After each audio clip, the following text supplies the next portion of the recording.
नमस्कार, simple recipe चॅनलमध्ये तुमचं खूप खूप स्वागत आहे। आज आपण मसूर डाळीचा डोसा करणार आहोत। त्यासाठी या वाटीच्या प्रमाणात अर्धी वाटी मसूर डाळ 2 ते 3 पाण्याने स्वच्छ धुवून घेतली आणि 1 तास भिजत घातली। डाळ छान भिजली आहे। आता मिक्सरच्या छोट्या भांड्यात डाळ काढून घेऊया। डाळ घेताना निथळून घ्यायची। डाळीबरोबर जास्त पाणी घ्यायचं नाही। सर्व डाळ मी काढून घेते। सर्व डाळ काढून घेतली। याच्यामध्ये अर्धी वाटी बारीक रवा टाकते। ज्या वाटीच्या प्रमाणात आपण अर्धी वाटी मसूर डाळ घेतली आहे त्याच वाटीच्या प्रमाणात अर्धी वाटी रवा घ्यायचा आहे। मी बारीक रवा घेतलाय, तुम्ही जाड रवा घेऊ शकता। 2 चमचे दही घेतले, दही टाकूया। मिक्सर मध्ये बारीक वाटून घेऊया।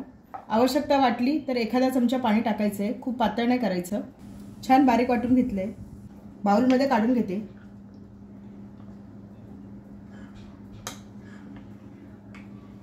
मिक्सरच्या भांड्यामध्ये 1 चमचा पाणी टाकले। मिक्सरचं भांडं धुवून टाकूया। सर्व मिक्स करून घेते। 1 ते 2 मिनिटं मिश्रण छान फेटून घ्यायचं आहे। 2 मिनिटं मिश्रण छान फेटून घेतलंय। याच्यावर झाकण ठेवते। 10 मिनिटं हे मिश्रण आपण साईडला ठेवून देऊया, म्हणजे याच्यामधला रवा छान फुलून येईल। डोशाबरोबर खाण्यासाठी बटाट्याची भाजी करायला घेऊया। गॅसवर पॅन तापत ठेवलाय। पॅन मध्ये 1 चमचा तेल टाकते। तेल गरम झालंय। छोटा अर्धा चमचा मोहरी टाकूया। मोहरी छान तडतडली। छोटा अर्धा चमचा जिरं टाकूया।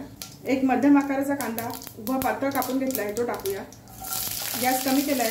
कांदा हलकासा परतून घ्यायचा आहे, खूप लाल नाही करायचा। कांदा थोडासा ट्रान्सपरंट होईपर्यंत परतून घ्यायचा आहे। 2 हिरव्या मिरच्या कापून घेतल्या, त्या टाकूया। अर्धा इंच आलं किसून घेतले, ते टाकूया। 1 मिनिटभर सर्व परतून घेऊया। 2 चिमूट हिंग, छोटा पाव चमचा हळद, 4 ते 5 कढीपत्त्याची पानं, सर्व मिक्स करून घेऊया। 2 मध्यम आकाराचे बटाटे कुकरमध्ये उकडवून घेतले, ते टाकूया। बटाटे असे कुस्करून टाकायचे। कुकरमध्ये 3 शिट्ट्या करून बटाटे उकडवून घेतले। बटाटे उकडताना त्यात थोडंसं मीठ टाकले, म्हणजे बटाटे छान उकडले जातात। भाजी चवीला छान लागते। चवीनुसार मीठ टाकूया। बटाटे उकडताना आपण थोडंसं मीठ टाकलंय, त्या अंदाजाने मीठ टाकायचं आहे। थोडीशी बारीक चिरलेली कोथिंबीर, सर्व मिक्स करून घेऊया। भाजी छान परतून घ्यायची आहे। भाजीचा छान सुगंध सुटलाय। या भाजीत मी 1 चमचा पाणी टाकते, म्हणजे भाजीला छान ओलसरपणा येतो। सर्व छान मिक्स करून घेऊया। भाजी छान परतून घेतली आहे। भाजीला छान वाफ आली आहे। याच्यामध्ये थोडीशी बारीक चिरलेली कोथिंबीर टाकते। आपले डोशाबरोबर खाण्यासाठी बटाट्याची भाजी तयार झाली आहे। छान झाली आहे भाजी। 10 ते 15 मिनिटं झाली आहे। झाकण काढून बघूया। पीठ थोडं घट्ट झालंय। यातला रवा छान भिजलाय। चवीनुसार मीठ टाकूया। याच्यामध्ये थोडंसं 1 चमचा पाणी टाकते। मिश्रण खूप पातळ नाही करायचे। सर्व मिक्स करून घेऊया। मिश्रणाची कन्सिस्टन्सी अशी असली पाहिजे, आपल्याला डोसा पसरवता आला पाहिजे। डोसा करायला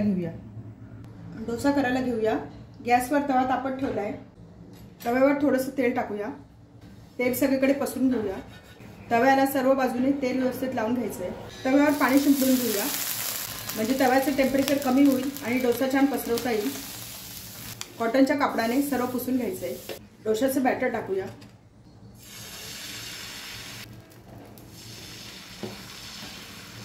गॅस कमी ठेवलाय। सर्व पसरून घेऊया।